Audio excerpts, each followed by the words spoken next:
Hey everyone, in this video we're going to learn about temperature. So I'm sort of taking the lazy way out here. Instead of coming up with an original video here, I think this video from Bozeman Science shows and does about everything I want to show anyway. So let's just watch it together. I'll stop it and make comments as we go. Hi, it's Mr. Anderson, and this is Chemistry Essentials video 36. It's on temperature, which is the average kinetic energy of molecules. In this video right here, I've got some water that's at room temperature, and I'm going to add some warm water to it. And as we add that, we'll see the thermometer is going up. Why? Well, we're speeding up the molecules, and as we speed up those molecules, they push more on each other, and they're actually expanding, or they're moving away from each other. And we can use that in a thermometer to measure the overall temperature. And so temperature, remember, so we come right away to the main idea. Temperature has nothing to do with heat. Temperature is a way to measure changes in heat content, but temperature and heat are different things. You need to remember that temperature is the average kinetic energy, as he said, and that just means the particles start moving around faster. So the faster the particles move, the more the temperature rises. So when you say things like hot and cold, those words mean nothing. They are just relative terms to give you an idea. Usually when you say something is hot, that means it's warmer than your body or your body's experience. If you say something is cold, likewise it's colder than what your body experiences normally. Okay, so temperature has nothing to do with heat, it's just about speed of the particles. Is the average kinetic energy of the molecules. And it's going to be a proportional relationship between the temperature and the average kinetic energy using what's called the Kelvin cycle. Okay, he made a mistake there and he corrected it. He meant the Kelvin scale. That's our SI temperature scale. And so in the Kelvin cycle, if there's no molecular motion, then there's no temperature. There's no Kelvin. And so 0 Kelvin is going to be absolute zero, no molecular motion. And so the distribution of those molecules at different temperatures can be described using the Maxwell-Boltzmann distribution. And so let's get to that. In this video, what I've done is I've taken some water that's going to be 15. This is a good little video to illustrate how at different temperatures you have different particle motions. So watch this closely. Degrees. So I added some ice to it. It's kind of cold. And then next to that, I've got water that's at 65 degrees Celsius. So it's going to be pretty hot. I'm going to add a drop of food coloring to each, and we're going to watch what happens. So you can see that the food coloring is spreading apart more at the 65 degrees. I speed up the video right here, so it's about 4 times. And so we can see that in the cold, it's really not moving apart very much at all, but in the warm, we're seeing this huge amount of movement of those molecules. And we can even see some little convection currents going on. And so why does that occur? Well, everything is in motion. Everything is in molecular motion. And so in this diagram right here, we've got these particles. You could think of them representing the water molecules. And then we have this particle, this large one, which you could think of represents one large food coloring molecule. And so if we run those in molecular motion, we'll find that they're all moving around really, really quickly. And as they do that, they're bumping on that particle. The faster they're bumping on the particle, the faster the particle is going to move. And this path that it takes is random. We call it Brownian motion. But if you look at all those particles right there, you'll find that some are going slow, and some are going fast, and some are going really fast.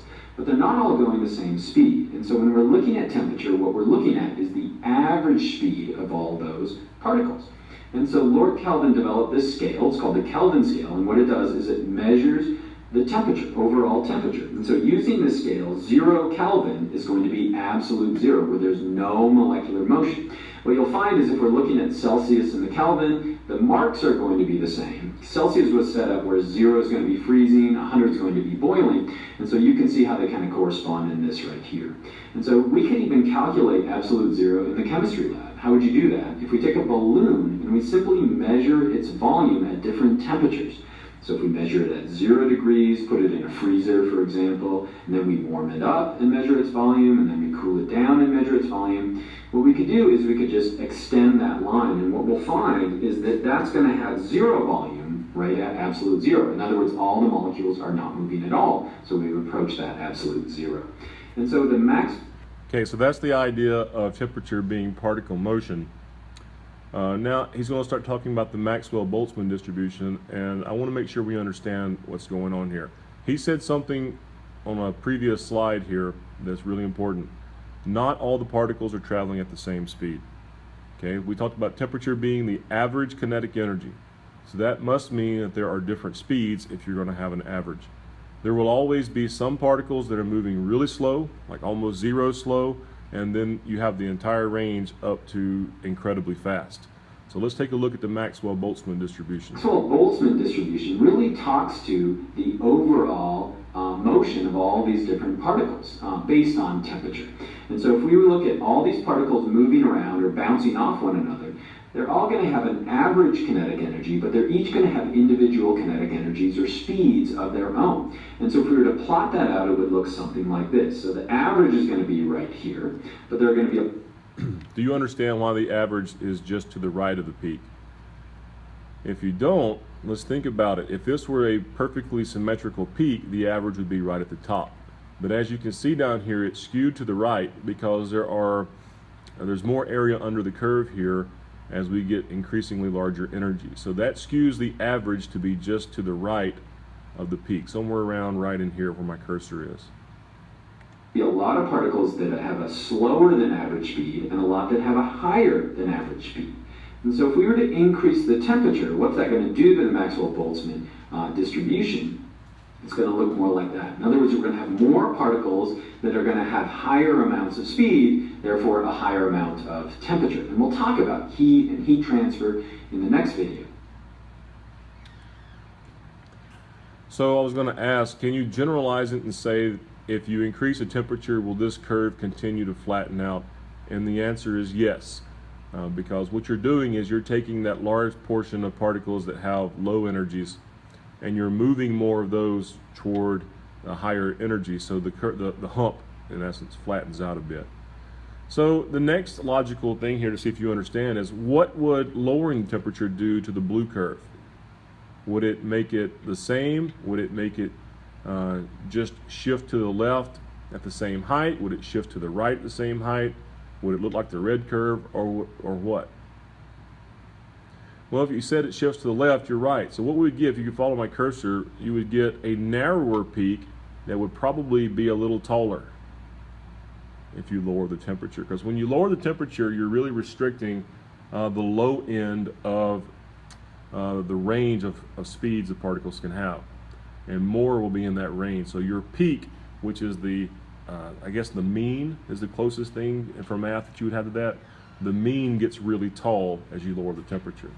So that's a Maxwell-Boltzmann distribution, and it helps remind us that when we have a sample of a substance, that there's a wide range of molecular speeds. When we get into intermolecular forces, or when we talk about intermolecular forces and changing states, this is important to remember because there will always be some particles that are moving fast enough to overcome the IMFs.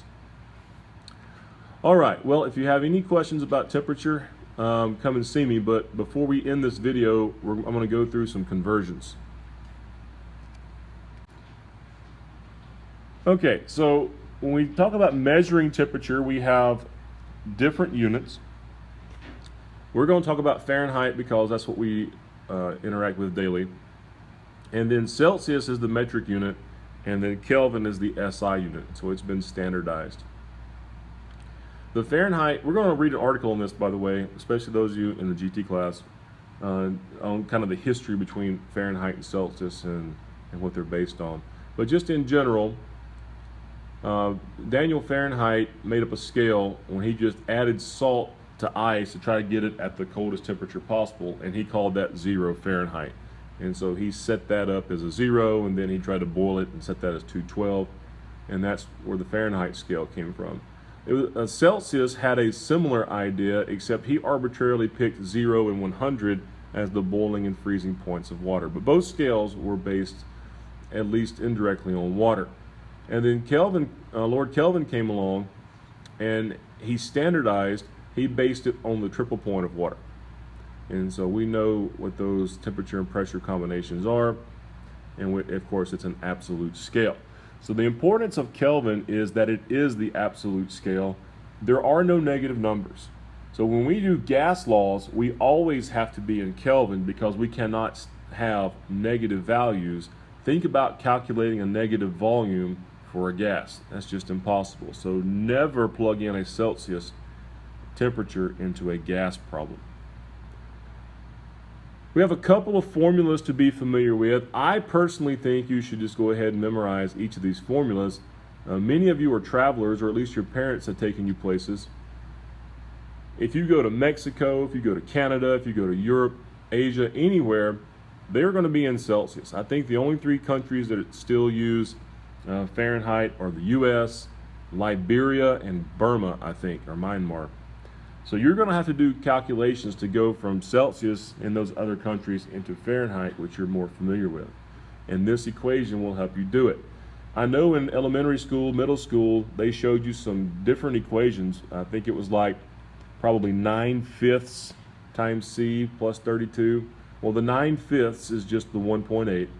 And then you have a totally different equation to go from Celsius to Fahrenheit. Well, that's useless because all you need is one equation. You plug in either C or you plug in F and then use algebra to find the other. And then the Kelvin temperature, you're going to memorize that whether you want to or not. You just add 273 to your Celsius. So here are some examples. If I want to convert 45 Celsius to Fahrenheit, I plug in 45 for C, add 32 to the product, and I get 113 degrees Fahrenheit. Now, if I want to go backwards, if I want to go from Fahrenheit to Celsius, I plug in the 120 over for the F, and now my algebra is a little different. I need to subtract 32 first, then I divide both sides by 1.8, and in this case I get 48.9 degrees Celsius. If I want to convert Celsius to Kelvin, see, this is a really easy one. You just plug in for C and add 273. That's it, 297 Kelvin. And that's not a typo. We don't typically say degrees Kelvin, it's just kelvins. And then finally, going backwards from Kelvin to Celsius, we just do the opposite math function and subtract 273.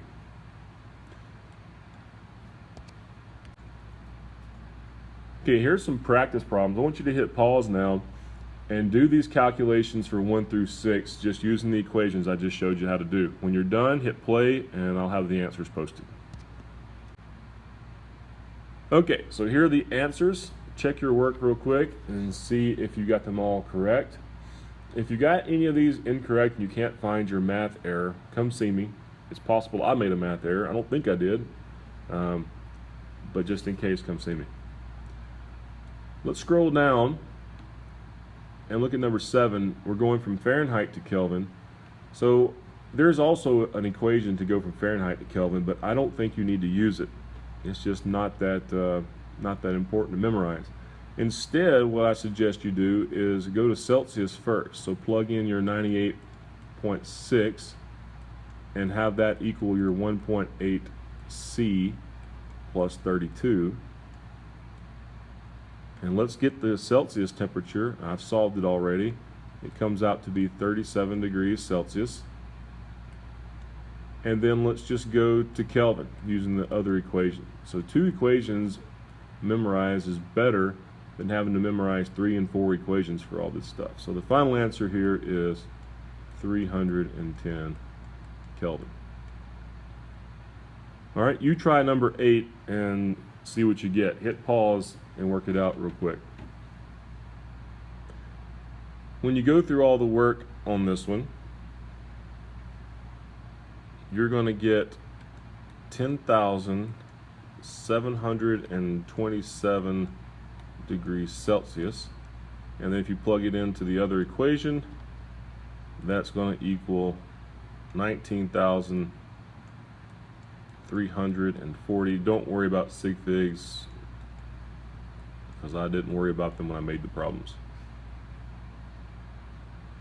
All right, number 9 is just a little practice again with the equation. 73 degrees Fahrenheit, that's room temperature for most of you. Since this video is running long, let's just flash the answer up, 23 degrees Celsius. All right, and finally, this is good algebra practice. Find the one temperature where F and C are the same number. Hit pause and think about this for a second. How would you come up with an equality here and allow you to find a common temp? Now that you've had time to think about it, the thing to understand here is that F will now equal C. So if I go to my equation, 1.8 C plus 32, whereas it normally equals F, I can now substitute in 1.8C plus 32 equals C again. That leaves me with 0.8C equals negative 32. So if I solve for that, C would be negative 40 degrees. And that's the temperature at which both scales, the function for both temperature scales crosses, negative 40. All right, so do your own practice, your homework on this topic. If you have any questions, come by and see us for solutions.